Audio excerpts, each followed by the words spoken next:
So I just rewatched The Powered by Substance about a day or Riverside two Cafe. ago, and I have to say I thoroughly enjoy this film. In fact, I enjoy it almost more and more each time. I mean, I'm a big Margaret Qualley fan. I love her. I've loved her for years now. She was great in Once Upon a Time in Hollywood. She was great in this. She's definitely one of the best young up and coming actresses out there. So I love her work. And Demi, she's fantastic in the film. And I mean, also just the way the film looks. I mean, it's shot beautifully. Like the film just looks gorgeous. The music's great. "Pump It Up" is a fucking phenomenal song. I love that song.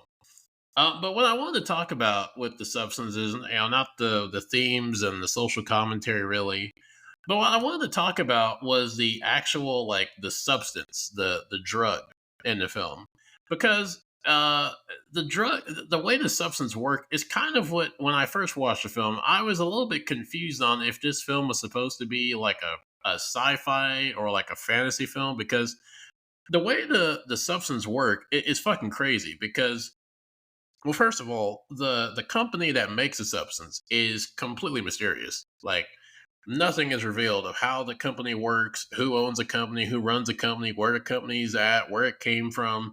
Like we know nothing about the company. And then the only thing we ever really learned about the company is that there's a guy who answers when and I mean my god, I will say the substance they have some of the best fucking customer support ever. Like these people, the same dude, not even like multiple people, the same dude will call. Like you can call him at like dead of night, early morning, afternoon. He will fucking answer and be ready to answer any questions. So like the customer service for this company is just fucking top notch, better than probably most companies in real life. But outside of him and him kind of explaining vaguely how the substance works, we really don't get much about the how how the company works or anything like that or the history of the company. But then when you get your shipment of the substance, this company puts a lot of assumption that because when Demi's character gets the substance kit, I'm gonna be honest, I would have fucked this up so I would have because I was thinking in my head when I saw like the food kit and the green vial, how I thought you were supposed to do that, I would have fucked that up horribly. So and the instructions don't seem to be. I mean, they seem kind of direct, but like also like she's having to like tie the deal to inject needles into inject needles or take blood. She's having to do that. She's having to like pinpoint like with precision where to put the needle in. Like I don't know, dude. Like that seems like a lot of that seems like a lot of extensive like a lot of extensive work with not a lot of like detailed instructions of like where to inject this, how to inject it, or anything like that. Like I feel like this company it relies a lot on you being able to make this work completely flawlessly on very little information. But once you take the substance, uh, the change or the metamorphosis happens pretty quickly. It happens like in a few seconds or a few minutes. And this is where the body horror part of the film kicks in because so essentially when you take the substance, this the new you, the better version of you, as they coin it in the film, it literally it literally comes like emerges. It rips your back open, and you essentially give birth like through your spine or your back. You like give birth to a full size human. Now I don't know, dude. Like I feel like that should fucking kill you. Like having like a full size human being the size of you emerge and rip your back the fuck open and just come out a sentient, coherent being. I feel like that should kill you. Like I feel like that should be just death. Like how you survive that is I don't know. Like I don't think that, no, I don't think that is just like that's some physics that's like for like superheroes. Like that's some straight up Captain America super soldier serum shit. Like that's something definitely in the superhero realm. Like the substance when you really think about it, the substance could easily be like a goddamn super soldier serum or like some type of serum to give you like superpowers because It kind of does in a way, and also like the mutation of it is very diverse. Like there is a very wide spectrum of what can happen depending on the use of the substance and how you use it, and like if you abuse it, which Demi Moore's character obviously does in the film, which is ends up being fucking cosmically a disaster for her. So yeah, like how the substance works, like I don't know, maybe this is just me, but I feel like it gives me Resident Evil vibes. And I might be on my own on this, but I feel like it gives me like this is something that somehow could have been in the Resident Evil universe that like ended up making like the T virus or some shit. Like I feel like that. But so like okay, so you give birth to a full size human. That's just a wild sentence to say. But you give birth to a full size human that is fully coherent, fully sentient, and it somehow has all your memories. Like, because when Sue was born, it was like the better version of Demi's character. She automatically knows like who she is. She has all of her memories, so like it transfers all your memories into this person. So like they somehow are able to like absorb or obtain all of you. Like, and I mean, also they say it's you, so essentially, I guess it's like splitting. It's like splitting your DNA to like make this you. However, it works is it's fucking wild that like this new you comes out no pretty much like as you.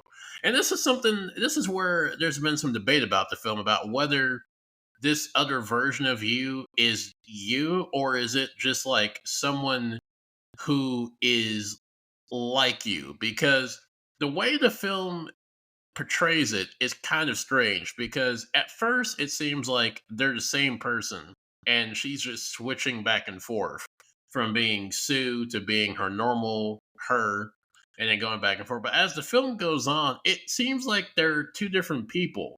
Like Sue seems to be very different and like kind of hates the original her, and then the original her comes to hate Sue, and they have like this strange love hate, but like require each other to like live, but not really, because like Demi's character, she doesn't need Sue, but she kind of does, because it becomes like an addiction to her, where like she feels like she cannot exist and she cannot be like whole or fulfill if she is not Sue. Because like there's that scene kind of near the end of the film where she gets a date and she's gonna go out as herself, and when she's about to go out, she looks at herself and she goes back and puts more makeup on, when she's about to leave, and she looks at herself and she still doesn't feel like she's adequate. She goes back, puts more makeup on, takes it off, and she goes through this back and forth, and just like breaks down because she just doesn't think she can have that that beauty she has as Sue. Like she feels like she cannot exist anymore without having Sue in her life. So like she feels like she needs her. So like, and then Sue obviously needs her, because that's how she exists, because you have to essentially inject some spinal fluid. So essentially, you have to replenish with this spinal fluid from the original you that like rejuvenates the younger you. And so she needs her, because that's obviously without the spinal fluid, she ends up just fucking dying. So they do in different ways need each other. They do have a codependency, and they both net positively benefit each other until it becomes a positive, very not positive, very toxic relationship. Um, but like I don't know, the film. I guess the one way I've seen it say like be said is like Sue and Demi's character are like they're the same person, but she ends up kind of developing like a split personality disorder, where like she kind of doesn't associate herself as one, but like she kind of splits into having like a Sue persona and then a her persona, and they just kind of don't like overlap. Whereas like she's essentially just like a bipolar schizophrenic, because like the thing is like Sue will wake up and will like not be aware of what Demi's character did when she was, not, conscious. And then like vice versa, like they seem to not be aware of what the other one's doing, which like at first I thought that they were, because my impression was it was the same person, but like you just have a different version of you to like like essentially like an avatar. Like this is an avatar you can use, but then you have to replenish it every 7 days. Like that's how I thought it worked initially. But like I feel like it didn't seem like that. But I think you could also make the argument that it does work that way. But Sue and Demi's character just like she just kind of developed pretty much like almost developed like immensely severe bipolar split personality disorder, almost like a split with James McAvoy's character, almost like that kind of dynamic where it is the same person, but like they've just like had a mental fracture or a mental split to where they're two different characters.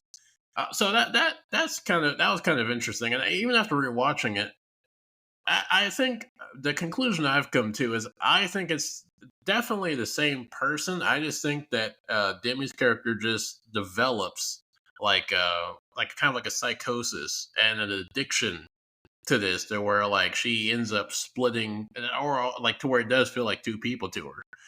But then this brings to the other question, the other thing of I don't understand, or I don't really get how this works because when the Sue persona is first made, the first thing she does is she goes to audition to be the next Sparkle, because that's Demi's character. She's like at the time of at the beginning of the film, Demi's character, she's like kind of past her prime TV personality who's doing these like 4 o'clock in the morning yoga videos or yoga commercials or infomercials.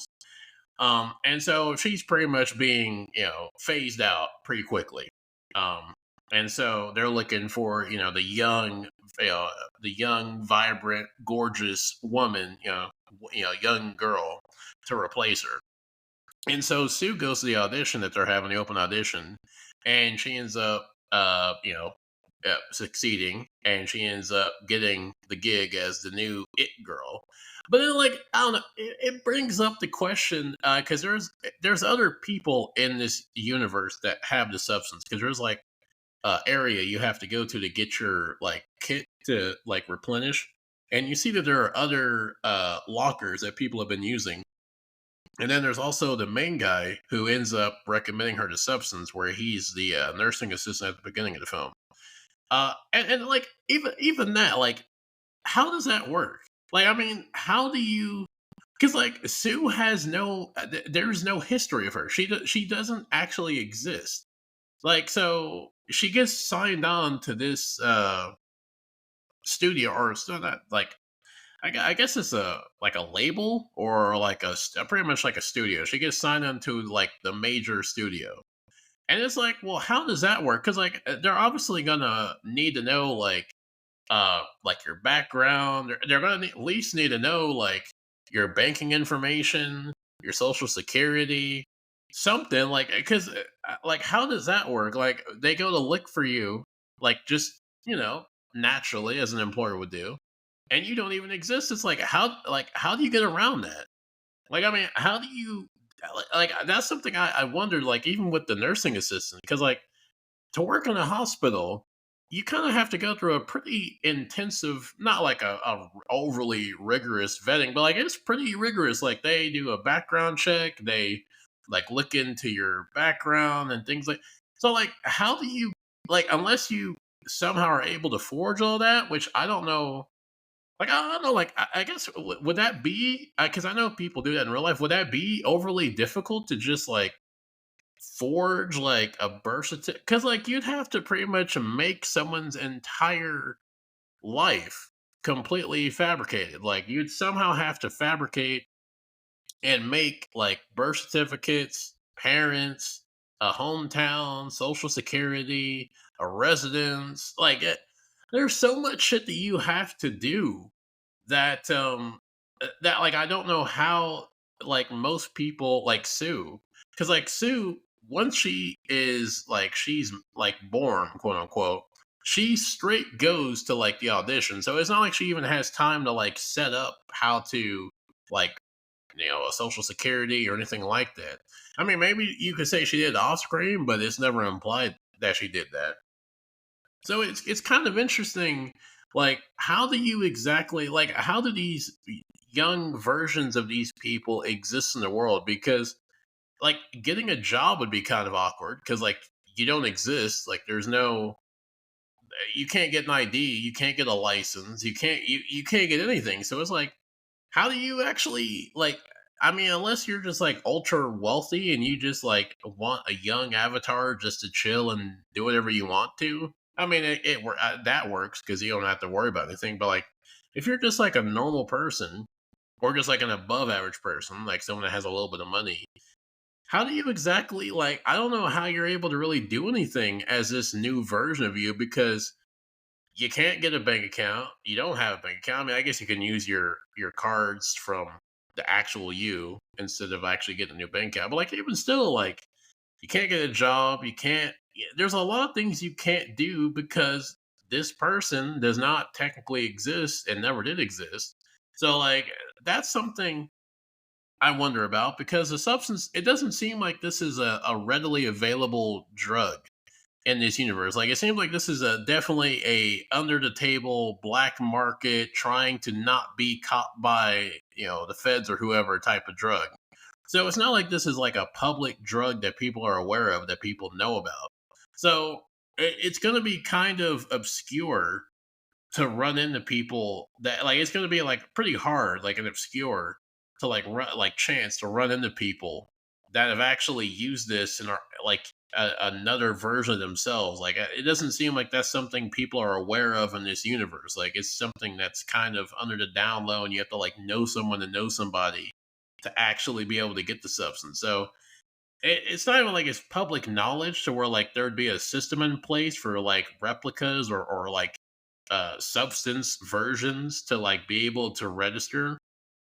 So that's one thing I wondered. And like another thing I wondered is like what exactly like I mean obviously I don't expect the film answers, but like this is just me just kind of just too much free time wondering. But like so we see near the end of the film when Sue ends up fucking up and injecting the kit that you're not supposed to inject after the first time, and she ends up turning into the fucking Quasimodo Elephant Man Eldritch being from Resident Evil. It's like so like what exactly is in this substance? Like what is in this to like be able to make you go from being this ultra attractive early 20s chick to like a fucking deformed Quasimodo elephant demon with like a fucking head like you can't even really describe how it looks. Is like it looks like a deformed Resident Evil villain. And then there's like on the back of it, it's like Demi Moore's Elizabeth Sparkle's character. It's like her face is like in like melded into the back of this thing, and it's like her mouth is like perpetually open, like gagging, like she's always like choking, and with her eyes just like bloodshot wide. And it's like, what the fuck is in this shit to be able to do? Like, what is that? Like, what is in this to like make you go from like if you inject too many times, you turn to like a deformed demon? Like, could you like I just want to like if like because I forgot what is she uh I already forgot the name of what they call that version of her of the deformed version of Sue. But like if that version was to inject themselves with the substance, like would they end up turning into like something more horrendous looking, or would it like be the opposite where it'd be like another Sue where it'd like go from being this deformed creature to like a gorgeous bombshell young chick, or would like you end up being like a fucking deformed toddler or some shit? Like I also like wonder like what's the end like what's the end limit of this? Like how far could you take this? Because it seems like the substance you could kind of just like keep taking this almost like in a sadistic evil scientist type of way where you like you could like experiment with this for a while just to see how much like deformities and how many types of transformations and mutations and different types of deals you could do, like how far you could actually take this to like where it just like is like just not even nothing, but like I guess you just like die because I feel like at some point, like whatever version comes out, it would just be deformed mass where it's not even like sentient anymore, or like it's such like a low intelligent, deformed like life form that like it just couldn't even do anything.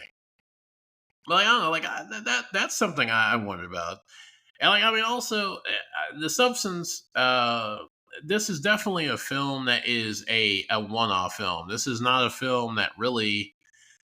I mean, I guess it is Hollywood, so never underestimate Hollywood trying to make an unoriginal idea from an original IP. But like, there is some stuff you could do with the substance. I hope they don't. But like, I don't know. I feel like more on like a kind of like a book form actually. Like, I feel like you could make like a nice little not like a novel, maybe a novel, but like a short story of like kind of exploring the substance, like where it came from, like kind of like more backstory. I mean, obviously you don't really need it because the film doesn't really the film the way it's set up. You don't really need to know anything about the company or how it works or why it exists. I mean, it's just there to set up the plot and go from there. So you really don't need all that extensive explanations. And also, I mean, there is a thing of like you can't explain something so much to where you end up kind of ruining the film or ruining the concept. So there is that risk you run too.